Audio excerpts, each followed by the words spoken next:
Hello viewers, welcome to Literature and More. In today's episode, we are going to analyze this African drama titled The Marriage of Anansewa.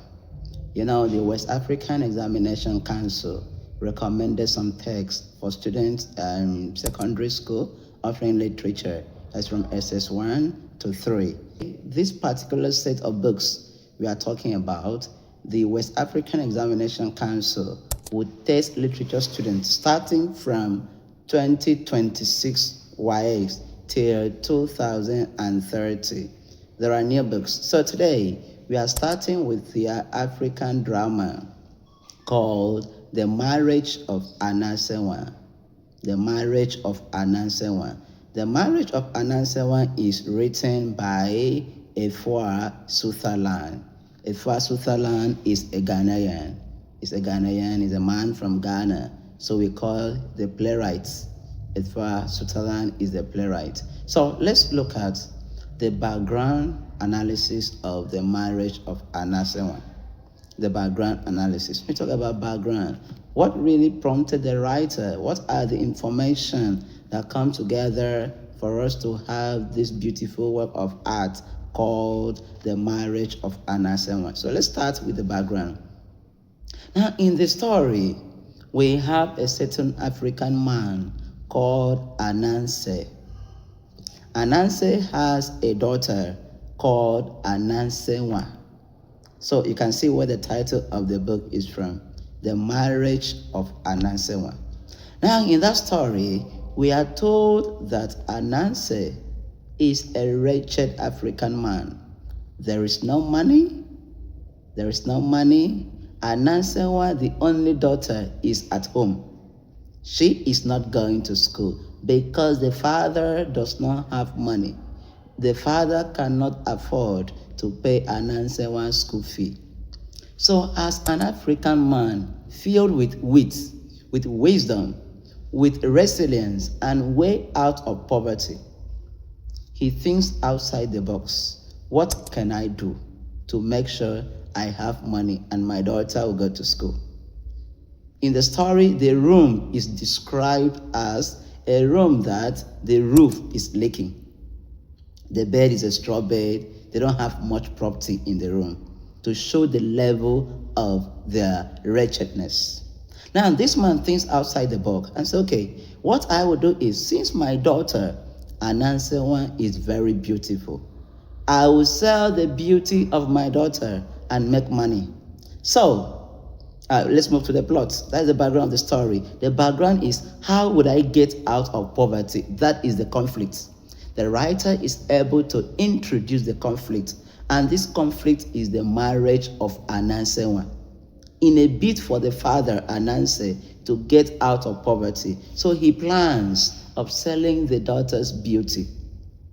So the plot begins when Ananse steps out and returns with a typewriter. He calls on Anansewa, the daughter, that he has some letter for her to type. Anansewa says no issue. So she starts typing. These letters were sent to some chiefs. We have chief who is chief. We also have other chiefs. Now these are men of great reputation. They are wealthy already. So as he sends this letter to them, he attaches the picture of Anansewa to announce to the kings, to the chiefs, that he has a daughter who is ripe for marriage. Now in the story, we are told that Anansewa is a girl of 20 years.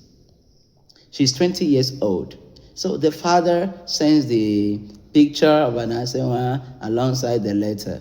And we are told that all the 4 chiefs indicate interest, that they would love to marry Anansewa. And before this happened, they all send their messengers to be bringing gifts to Ananse and Anansewa. This one will bring gifts, this one will bring gifts. And immediately, according to the story, we are told that Ananse immediately deroofed his house, the leaking one, roofed everything, changed everything in his room, and starts going to party because money has come as he planned.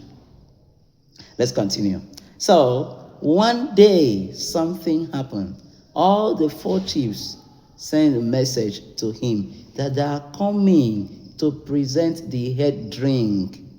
And this head drink is what qualifies you as the only suitor that will marry Anansewa. That is where the problem lies. How will you handle 4 chiefs coming to marry one girl, Anansewa?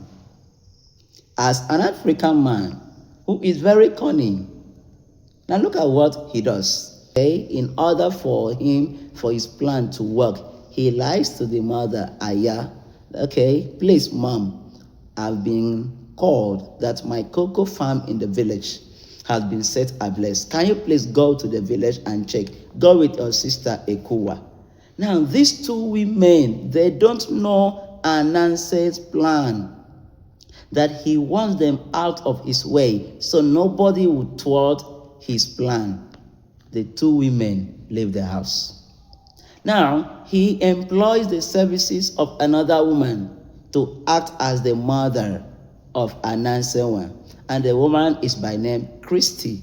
We are told that Christy has a kind of organization that trains young people who are about to get married on marital counseling, how to take care of their husband and everything. So Christy is the best person that can act as the mother of Anansewa.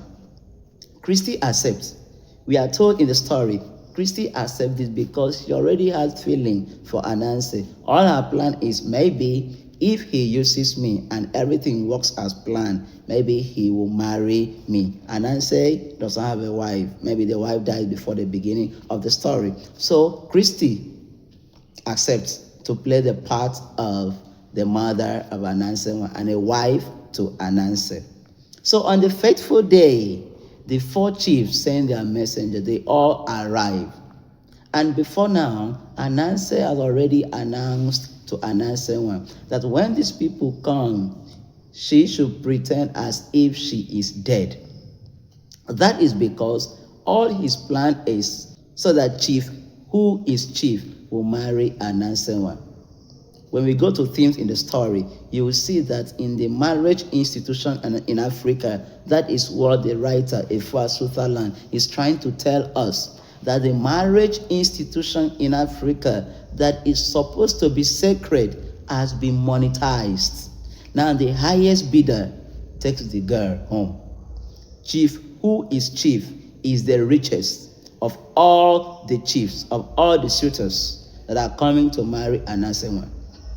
So the first chief arrives, and the messenger arrives. So the messenger is told that Anansewa is dead. So they have to call their guy, the chief. Chief says, okay, I send my condolence. Please present that gift to the father. Please accept our condolence. Unknowingly to them that this is a planned work. The first chief presents the condolence and leaves. The second one, the third one, and the last one is chief, who is chief. And that is the one that Ananse wants to give his daughter. His daughter into marriage. Okay, now chief, who is chief messenger, arrives. And he also informed the messenger, see what happened, my daughter is dead. But don't worry, I will do some incantation. The gods of the land will help my daughter. Nobody believes, even all the neighbors believe that, oh, Anansewa is gone. So we are told that Ananse, as a wise African man, begins the incantation, the chanting, and everything. Then, as planned, all of a sudden, Anansewa wakes up to the surprise of everyone, because all she wants and all the father Ananse wants is, let my daughter get married to chief, who is chief, because he is the wealthiest of all the suitors. So Anansewa wakes up. Then we are told that the preparation of the marriage and everything, Christy is playing a major part. That's the plot account of the story. The beginning, Ananse is thinking how to get out of poverty. Now let's go to the setting. When we talk about setting in literature, All we mean is the location, the time, the locale, and the time that an action takes place. We have what we call geographical setting, that's the specific location. We have what we call universal setting. Universal setting is for some themes that have universal implication. Let's say if a story talks about the theme of love, that story will have a universal setting because love is a universal phenomenon. Then we also have what we call spatial setting. Spatial setting is a subsetting inside setting. Okay, now let's start with the geographical setting of this drama, The Marriage of Anansewa. The writer, the playwright, Efua Sutherland, is from Ghana. So the geographical setting of this work is Ghana because the writer is a Ghanaian. Okay, then aside the geographical setting, we have spatial setting. The work is also set in the bedroom of Ananse. Most of the activities take place in the bedroom. Okay, and we are told that the setting, this spatial setting, is very old, very dull, because the roof is leaking. The straw bed, and we don't have much thing in the room. This is because the setting must depict the state of the playwright. This is because the setting must depict the state of the hero, which is Ananse. If the story tells us that Ananse is not rich, he cannot live in a big house. So the setting must align with the central theme. So we are told that the roof is leaking. If it rains, everyone is running out of skelter, looking for a way to hide. That was the major thing that propelled him to think outside the box. So we have the spatial setting, which is Ananse's room. Okay, the next lesson, we will continue with some literary devices that are used in the play. Then we'll look at the themes of the story. Please follow me for more. Invite other literature students. These books are the books that we treat from 2026 to 2030. So they are new for the students sitting for a while this year. I would do complete analysis of all the books. If you have any question, drop on the comment section. Thank you for today. Bye-bye. See you in the next lesson.